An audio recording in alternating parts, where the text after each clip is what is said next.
Hello everyone, welcome back to my channel, and I am going to be talking about my February budget, getting that all set up and everything.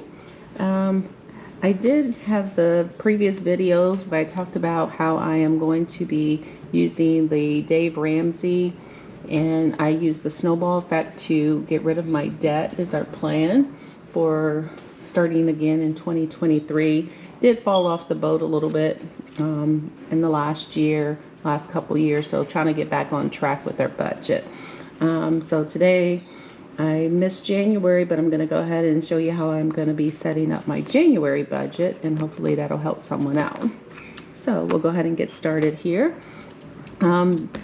Just in case you wanted to know, so this is a binder that I use by Erin Condren. It's the budget book. I've been getting these for a couple years, and I really like the layout and stuff. It makes everything easy. This one comes in a spiral. It also comes in a paper, so you don't have the spiral, but I'm not here to endorse it. I'm just letting you know this is what I use and what works for me. So as far as our budget, is undated and everything. You can just add as you need to. So I'm going to go ahead and get started. What I'm going to do is start on this side. So I'm going to fold this over. And then I'm going to start with, put February up here. I already have these labeled by month. But as I do it, I just go ahead and start on it. So with February, I'm going to go ahead and start with income. So as far as paycheck one, I'm going to put payroll one. Get paid every 2 weeks. So I'm going to put the first one I've already got paid for this month already. And the next paycheck, I'm going to go ahead and put, so I usually have irregular amounts, but they're usually, I am salary, but I get a higher amount the first paycheck and a lower amount, a lower amount the first paycheck, a higher amount the second paycheck. So I'm gonna have that. And then I have a PRN job, which means I work occasionally. So with that, I usually work about 2 days a month, if sometimes more if I can. But with that, it's usually about $662 the first paycheck and about $550 the second paycheck. And then retirement, my husband gets a retirement, so I'm gonna put that here.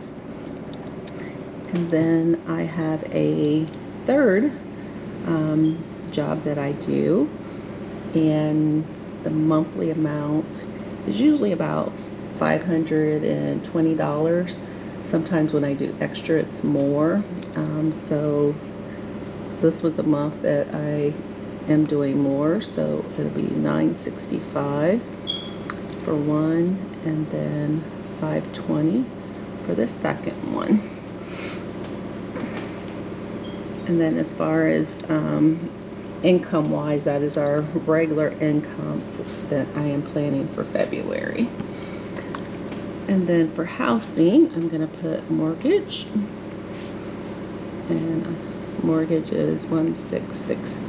I'm gonna round these numbers. I'm a rounder, so 1663 a month. We have an alarm, so we pay the alarm $41 a month. And then I'm gonna go ahead and skip over here to transportation. So car insurance. Car insurance about $399 a month,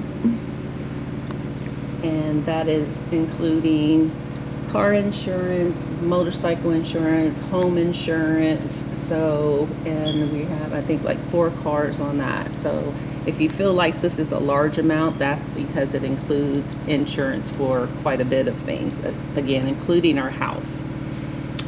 Gas bill,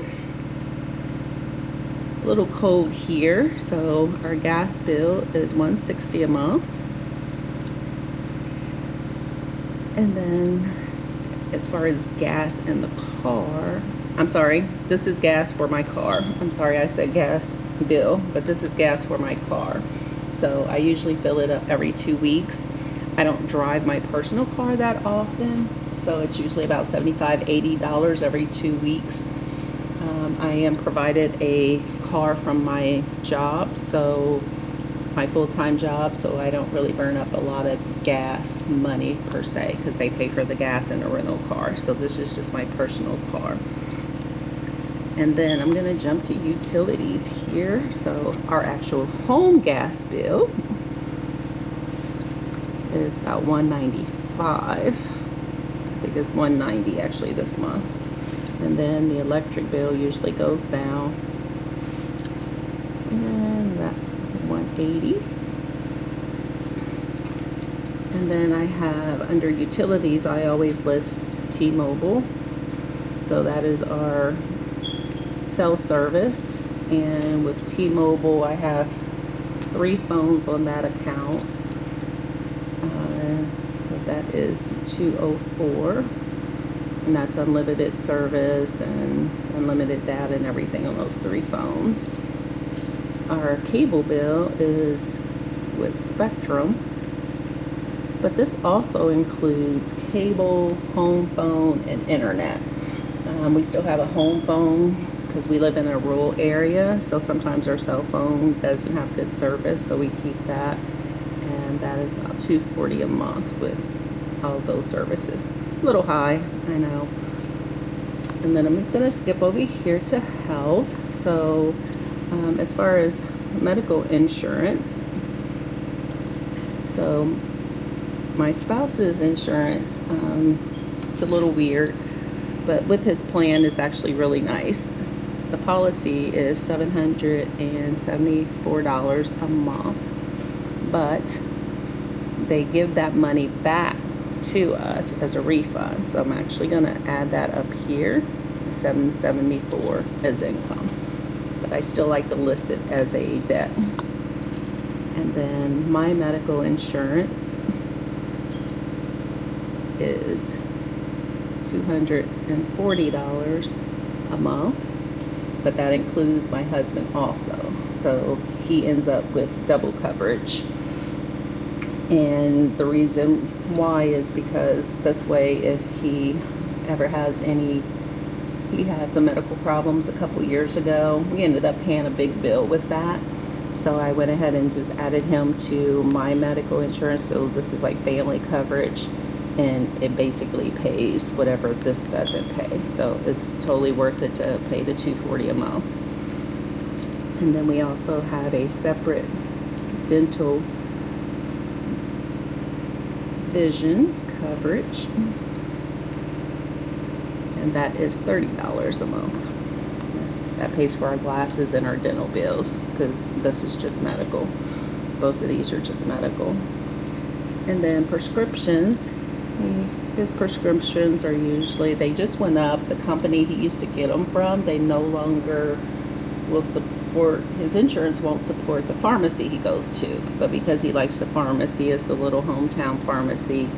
We did find out that with his insurance, it's an HRA, so he gets $852 a month. His insurance is $774. The difference between those two goes into an account called an HRA, which we can use for expenses that are not covered under the insurance. So he decided to stay with his pharmacy instead of switching pharmacies. So now he has to pay $58 for his prescriptions, but the insurance company, when we file it with the HRA, they give us that money back. So we decided to go ahead and keep that. So I usually just put refund here. And then this is like miscellaneous. So investment accounts. So I have like an Acorns account, and it's usually about $8 a month. And then I have another separate investment account that I pay $60 a month. I have some other 401ks and investments accounts, but they actually come out of my paycheck, so I don't count them here because this is my take-home pay after all those things are taken out. So I just put what I actually pay after taxes. And then I'm going to flip this over. This is why I like the spiral, because I can just flip things over. So for this, I use savings. If you watch my previous video, I was talking about things, and when you like to buy things, I call it a fun funds. And this is my fun funds. And for that, I usually put in $100 for fun funds. And savings, I'll come back because that's the only thing I account for savings at the moment. And I'll tell you why in a minute. Food, our grocery bill, it's only 2 of us. So our grocery bill is usually about $300 a month. My husband does most of the grocery shopping and most of the cooking. He doesn't like buying on bulk, so he'll go to the store like every couple days. Restaurant. So we'll go out to eat every now and then, usually at least once a week. So that's usually $200 a month. And then entertainment.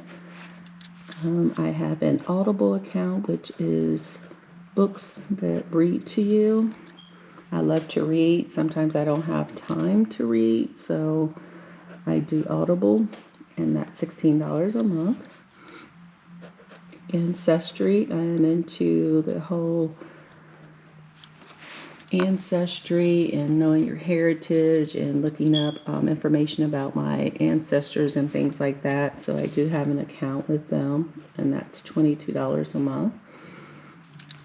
And then I have a Cricut account. One of my side hustles is on Etsy, and I do some crafting. So I have a Cricut, and I pay for this design space from Cricut, and it's $11 a month. So this is more or less like a business expense, and I usually will, anything related to that business, I write off on taxes and put everything under my business expenses. And then I'll go to the hairdresser. Cut all my hair off a couple months ago. So much better, less maintenance. But I usually go to the hairdresser about once a month to get it trimmed up, and that's about $70 a month.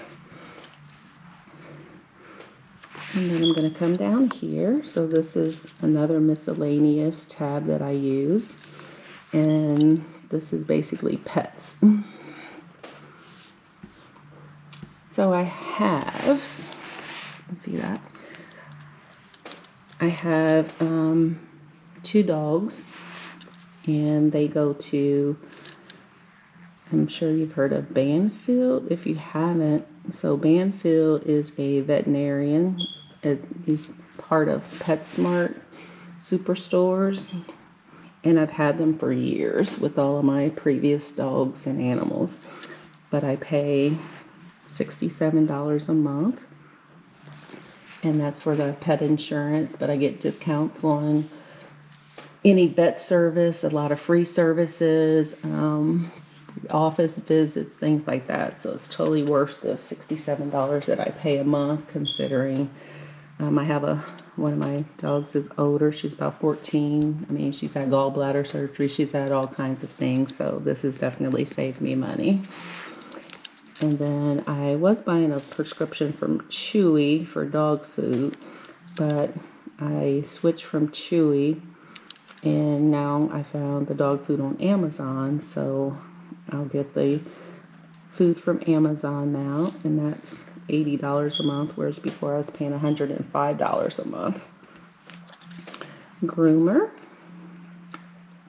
So usually every couple months they'll go to the groomer to get a trim up, and that's usually $45. So I'm just going to put $45 a month, even though she doesn't go every month, but she's going to be going this month, so that's why I'm putting that $45 in there. And then I have chickens, so I usually get them little extras. I get them mealworms, chicken feed, and then also some hay that I buy to put into their coop and stuff. I buy this little treat block and stuff that they love. But with all those little things that I buy. It's usually $100 a month for my chickens. And then I also have a cockatiel and 2 lovebirds. So with their food and their treats, it's usually about $30 a month. So that's what that is. And then over here, I'm going to put tithes. I am a Christian. I do give to the church. Minimum I give is $200 a month.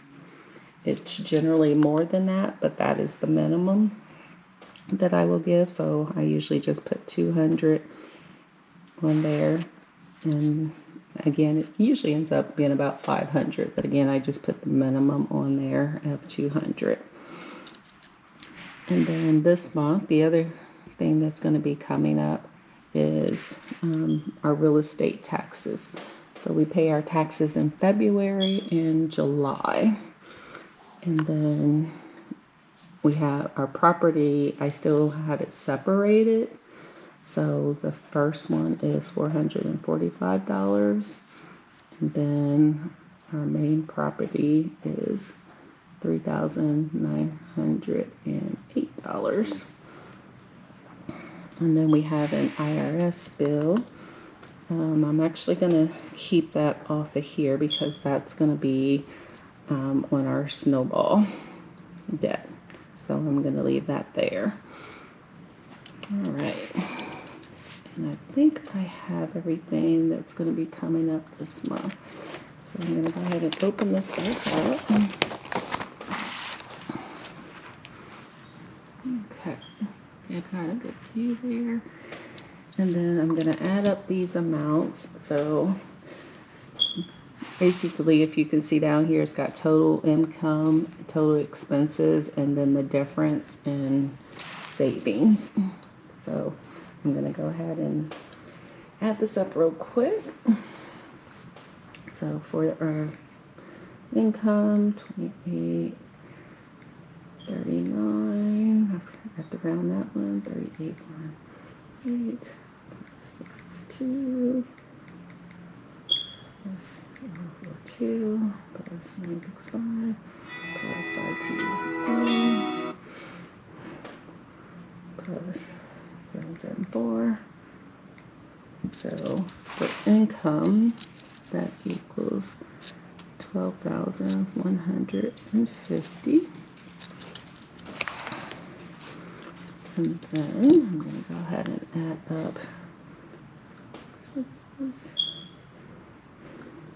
So I'm going to leave my mortgage off of here because I do have my mortgage under our debt snowball plan.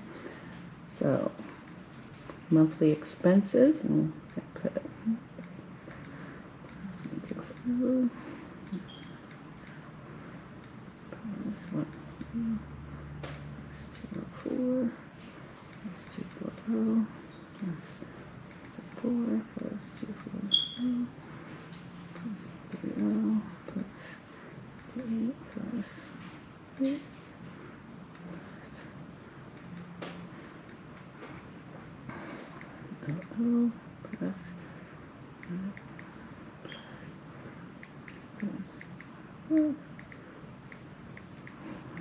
bear with me. So adding everything up here.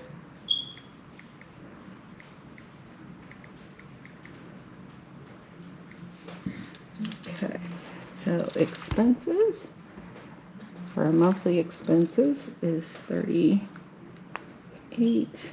Uh-oh, did I just, are you kidding me? I just cleared it out. 38 something. Sorry. Let me recalculate that again. I just accidentally cleared everything out. See, it needs to keep a memory. This is the bad part, but give me a second here. I'm going to go ahead and recalculate this again because my big fingers, I cleared it out. And 190, 24, and 240.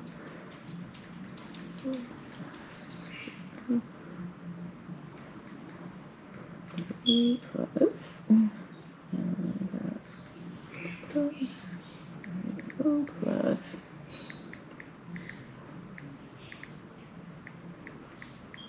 My fingers aren't as fast. I swear with my grandkids, they can type like so fast when they get the texting and everything, but I have to take my time, so. All right, so I was wrong. It came up to 37.25. Okay, and then I'm gonna go ahead and pull out. So again, as if you were watching before, you will know that I'm using the Dave Ramsey snowball effect in order to get rid of our debt. So I have a snowball plan, and with our snowball plan, I keep the same amounts.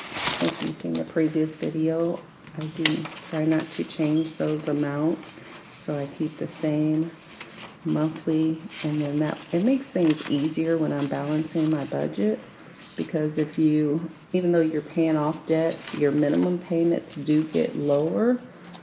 But what I found, it's more consistent, and I can get rid of the debt a lot quicker if I just stick with the same amounts instead of trying to adjust the amounts, and it will pay the debt off quicker for me also.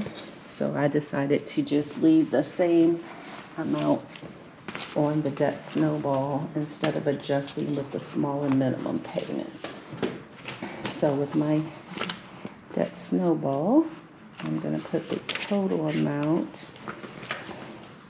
and add it to my monthly expenses. So my debt snowball amount is $6,000. Actually, let me add these two. I'm going to put it here. $6,624, which gives me a total of $10,349 minus the $12,150, which leaves me 1,801.